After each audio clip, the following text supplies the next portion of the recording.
Hey, what's going on there, wagon families out there? I am back here in my garage. If you guys watched my last video, I completely destroyed my U-joint on my front passenger side axle on the trail. So the good thing is we got it home safely, and I hope you guys enjoyed that video of me coming off that trail with a broken axle. Okay, so today I'm going to use all the tools that I have in my recovery bag that I take on a trail, and I'm going to try to use all those tools to replace my axle here in my garage. So it won't be exactly, simulating the environment, but at least I'm going to make sure that I have all the tools so that when I do have the situation again on the trail, breaking the axle, I'm going to have all the tools, the right tools with me. So with that being said, I think that this job shouldn't take me no more than 20 minutes. Maybe 15-20 minutes to take it apart, and about the same amount of time to put it back in. Besides the jack there that I use on the trail, I want to also share with you guys real quickly the tools I carry here with me in my recovery vehicle, or in my truck or Jeep, whatever. So there are just a couple things that I just recently purchased at Home Depot for this particular job, because one, I don't have a 36 millimeter socket to knock that the big bolt off the hub. So now I've got that, and also I bought a it's just like a ratchet breaker bar. So that's going to make hopefully that job a little easier. I'm going to try and do this whole project with the tools that I have in my recovery gear to make sure I've got all the proper gear, when I go off-roading. So that way when I'm off-roading, I'm not going to forget anything, and I'm going to make sure I have everything that I need to do this job on the trail. So let's see what I'm missing, or if I need to add anything else to my bag. Okay, so without further ado, let's get started with the tools that I have. So my goal is to use everything I've got here to do this job, to change out an axle. Okay?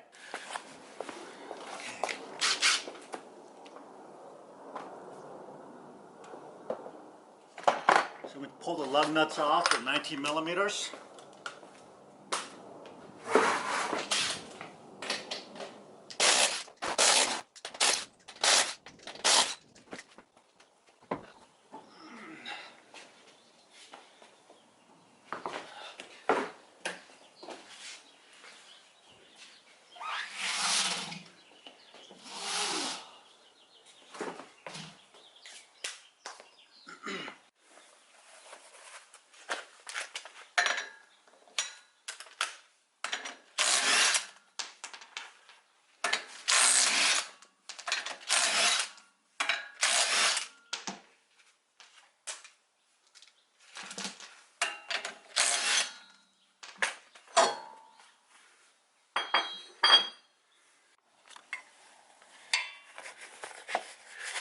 Alright, so we got these two 21 millimeter bolts that stitch right here and right here, which is the caliper.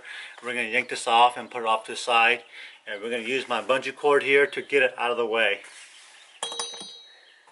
And I'm going to use my new ratchet, which is pretty low. It's got an 18-inch bar on here, so hopefully that'll be enough to break this.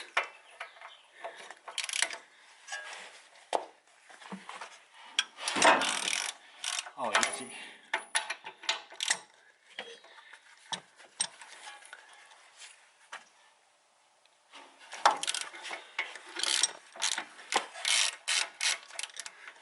Okay.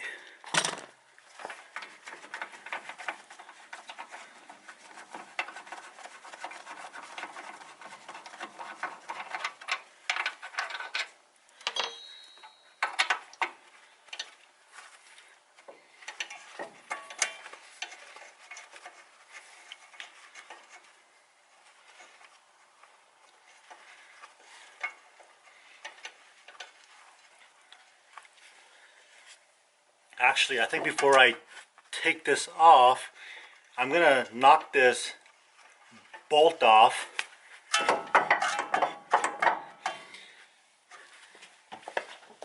This is my new 36 millimeter socket. Ooh. Hopefully that's going to work out just fine.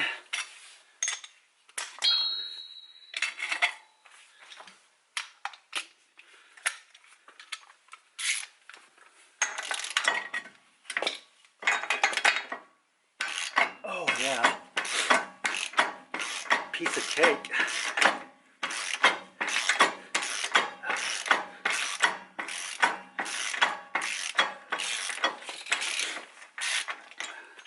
That was almost too easy. And then we're going to want to put this back on. I believe it's 100 foot-pound torque. Okay. Okay, so now I can continue on removing the last brake caliper bolt.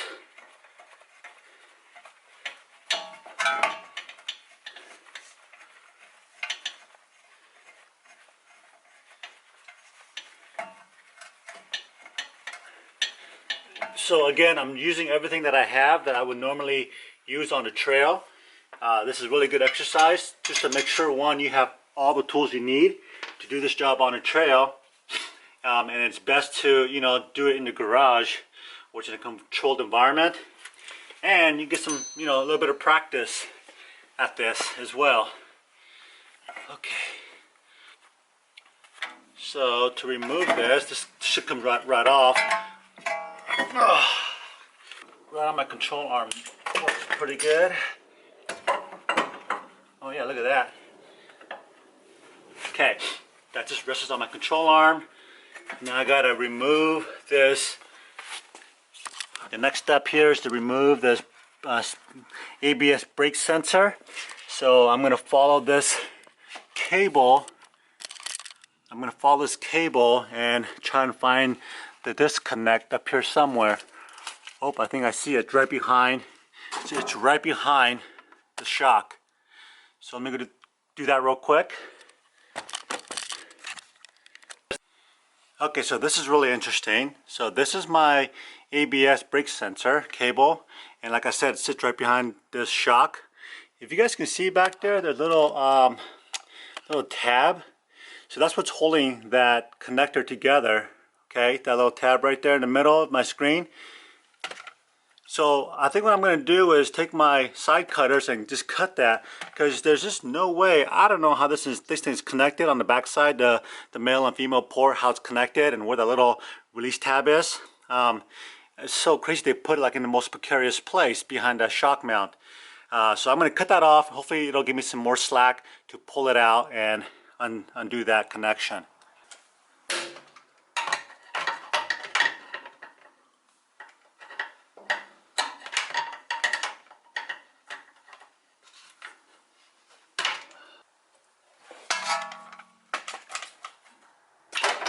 Okay, there we go. Crazy.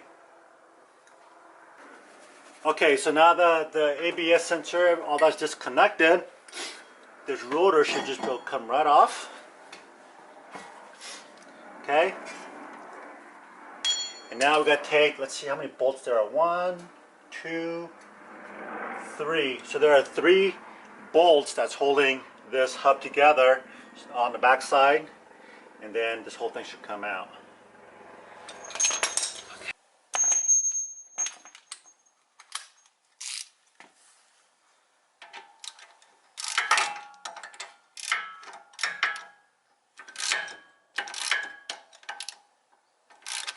What the heck?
So once you remove these 3 bolts off the back of the hub here, you can hopefully, oh yeah, it'll all just come out as one piece. Wow, look at that. Look how bad this thing got chewed up. And then you can pull the old shaft out like this.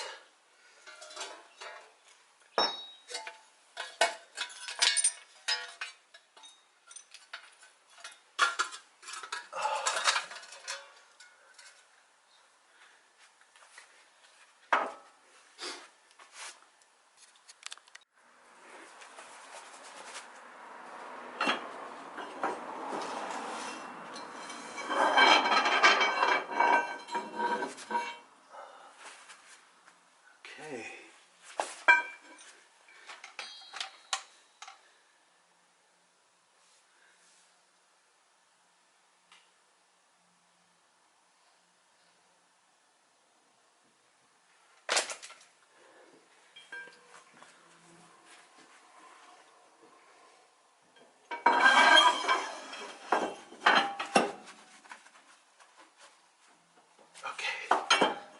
Just checking to see if that, I was just checking to see if inside the axle, if this teeth got rounded.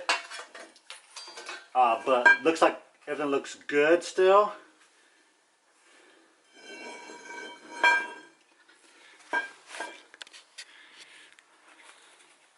So I'm just looking at the actual spline here, looking for any kind of metal residue, and I don't see, I see maybe just a tiny bit of metal shavings, but nothing that I would be concerned about, honestly.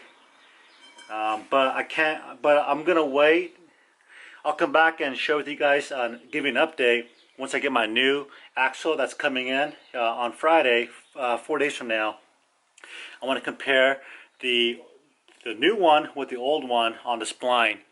But I'm also going to drain the fluid in my diff to get all the shavings out. I think that's just a good thing to do. Let me share with you guys what the problem is. You can see the actual U-joint on the axle is what actually snapped off, and these tabs broke off while I was coming off the trail, you know, because they're trying to spin together like this, and they were binding up, and it just chewed each other up, and unfortunately they both lost. Okay, so for those of you who's never seen this axle shaft before, this housing, here's a good look. And I was looking for some debris in there, and I don't see anything, which is great. I didn't lose any fluid, which is also great, but I'm going to change the fluid out. But all of this here literally took me just a few minutes. Alright guys, so that concludes the disassembly of my front passenger side front axle. This is my first time doing this, and it took me literally, I'm going to say less than 15 minutes. The hardest part was getting the ABS sensor connector off. That was really the most difficult part, and fiddle farting with the camera so I can get the right angles for this video. So then I'm going to do another video when my axle comes in on on assembling the axle, putting the axle shaft in. But it's basically the same thing as, you know, it's just a reverse order of taking it out, I'm assuming. There's really you don't need a whole lot of knowledge to do this, you guys, honestly. And the great thing about what I did today was that I was able to do this whole thing with just a few common tools. Oh yeah, speaking of tools. Hold on, where's... Okay. So I almost screwed this thing up here. So on the back of that little steering housing, there's 3 bolts. I don't know if you guys can see this. There's 3 bolts. And I almost screwed this, oh, in fact, you can see it right here. I almost rounded this bolt off because I put a socket on there. So to get this thing off, do not use a standard socket. You're going to want to get a socket that's got 13 teeth, or most common wrenches have that 13 teeth, as you guys can see inside. I don't know if you guys will focus, if this will focus, But yeah, use a wrench. This is a 13 millimeter to knock that off. Otherwise, you're gonna round it. So what I may do is actually go to Napa and buy some new bolts, so that if this thing ever happens again, I'm not working with partially rounded bolt. So that was probably the like, ooh, cripey moment. All right. Oh, and then to take it off, now because I didn't have the right socket, I had to use a second wrench as a leverage. So I just put one of these wrenches and the open box in, and then use that as a leverage to undo the bolt. That was really the only trick to getting that bolt off. Everything else I think was pretty straightforward. So hope you guys enjoyed this video. Stay tuned for the next video coming up, me putting in the shaft, and I'll share with you guys what kind of shaft I purchased for my JKU. Alright, I'm Brian with the 4x2 Wagon Family. We'll see you guys on the trail.